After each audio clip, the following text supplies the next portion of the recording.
ಈ ಬಿರಿ ಬಿರಿ ಬ್ಯಾಸ್ಗ್ಯಾಗ ಥಣ್ಣಂದು ಅಂಬ್ಲಿ ಯಾರಿಗಿಷ್ಟ ಇಲ್ಲ ಹೇಳ್ರಿ.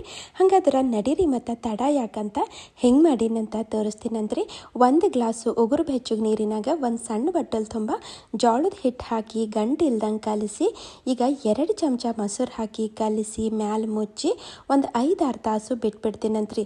ಒಂದು 5-6 ತಾಸು ಆದ್ಮೇಲೆ ಒಂದು ಸಲ ಚಂದ ಕಲಿಸಿ ಇಟ್ಬಿಡ್ತೀನಿ ರೀ. ನಾ ಇಲ್ಲಿ ಒಂದು 2 ಗ್ಲಾಸ್ ನೀರು ಹಾಕಿನ್ರಿ ಈ ಗಡಿಗ್ಯಾಗ. ಹಾಗೆ ಉಪ್ಪು ಹಾಕಿ ಕಲಿಸಿ ಮ್ಯಾಲೆ ಮುಚ್ಚಿ ಕುದಿ ಬರ್ಲಾಕ ಕಾಯ್ತೀನಂತ್ರಿ. ಕುದಿ ಬಂತಂದ್ರೆ ಈ ಹಿಟ್ಟು ತಂದು ಇದ್ರಾಗ ಸ್ವಲ್ಪ ಹಾಕೋತಾ ಕಲಿಸ್ತೀನಂತ್ರಿ. ಹಿಂಗೆ ಕಲಿಸ್ಕೊತಾ ಕುದಿ ಬಂದ್ಮೇಲೆ ಒಂದು 5 ನಿಮಿಷ ಕುದಿಸ್ಬೇಕ್ರಿ.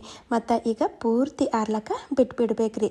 ಒಂದಿಟ್ಟು ಶುಂಠಿ, ಬೆಳ್ಳುಳ್ಳಿ, ಕೊತ್ತಂಬರಿ, ಹಸಿಮೆಣಸಿನ್ಕಾಯಿ, ಜೀರಿಗೆ ಮತ್ತು ಉಪ್ಪು ಹಾಕಿ ಕುಟ್ತೀನಂತ್ರಿ. ಇಲ್ಲ ಮಿಕ್ಸಿ ಜಾರ್ನಾಗ ಮಾಡ್ಕೊರಿ, ಭಾಳ ಅಂದ್ರೆ ಭಾಳ ಜಲ್ದಿ ಆಗಿಬಿಡ್ತದ್ರಿ. ಈಗ ಇದಕ್ಕೆಲ್ಲ ತೆಗೆದು ಇಟ್ಬಿಡ್ತೀನಂತ್ರಿ. ಮತ್ತು ನೋಡ್ರಿ, ಇದು ಇಲ್ಲಿ ಪೂರ್ತಿ ಆರೈದ್ರಿ. ಇದ್ರಾಗ ಹೆಚ್ಚು ಕಮ್ಮಿ 1 ಲೀಟರ್ ಮಜ್ಜಿಗೆ ಬರಕ್ಲತ್ತೀನಿ ರೀ. ಸ್ವಲ್ಪ ನೀರನ್ನು ಹಾಕ್ಬಿಡ್ತೀನಂತ್ರಿ. ಕುಟ್ಟಿಟ್ಟಿದ್ದ ಮಸಾಲೆ ಇನ್ನೊಂದಿಟ್ಟು ಕೊತ್ತಂಬರಿ ಹಾಕಿ ಇದಕ್ಕೆ ಹೊಸಿತೀನಂತ್ರಿ. ಇದು ಒಂದು ಸಲ ಮಾಡಿಟ್ಟೆವಂತಂದ್ರೆ 2 ದಿವಸ ತನಕ ಕುಡಿಬೋದ್ರಿ. ಅಷ್ಟೇ ಫ್ರಿಜ್ಜಿನಾಗ ಇಡಬೇಕಾಗ್ತದ್ರಿ. ಇಲ್ಲ ಅಂತಂದ್ರೆ ಹುಳಿಯಾಗ್ಬಿಡ್ತದ್ರಿ. ನಿಮಗೂ ನಿಮ್ಮ ಹೊಟ್ಟೆ ತಣ್ಣಗೆ ಇಡಬೇಕಂತಂದ್ರೆ ಹಿಂಗೆ ಅಂಬ್ಲಿ ಮಾಡಿಕೊಂಡು ಕುಡೀರಲ್ಲ ಮತ್ತು.